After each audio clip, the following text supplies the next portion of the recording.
mbere na mbere ndabashimiye ku bantu mwabashije kwitanga muri iki gikorwa cyacu cyo gukoresha umunsi mukuru wo kwishimira ko dushoje umwaka, kandi nkashimira n'abantu babashije kwitwara neza, kandi nkomeza kubashishikariza kuzakomeza tukitanga. Murabona ko ikipe yacu turi kugera ku bintu byiza.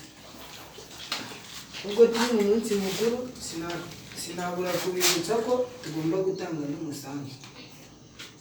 Ikindi tukubahana, tukagira disipurine nk'uko tubivuga mu ikipe yacu, tugakundana, kandi ibintu tuba twavugiye hano ni ibyo mu ikipe yacu, nta muntu wemerewe kujya kubibwira abandi bo hanze. Mugomba kumenya ko ari ibyo mu ikipe yacu, ntabwo ari iby'abandi.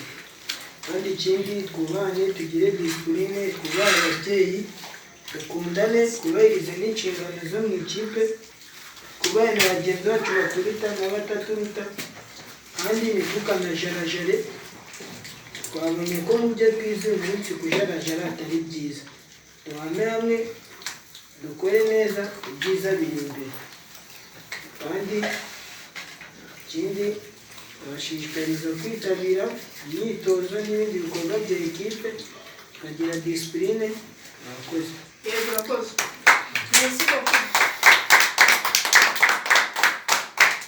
Okay, mbere na mbere tubifurije Noheli nziza n'umwaka mushya. Tubifurije Noheli nziza n'umwaka mushya muhire wa 2026. Tugiye kuvuga rero kuri uyu mwaka wa 2025.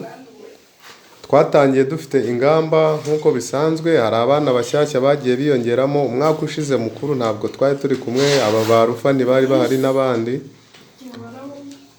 Bivuge ngo iki?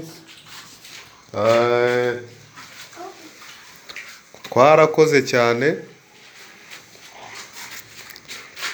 Harimo abana bashyashya twongeyemo, hari intambwe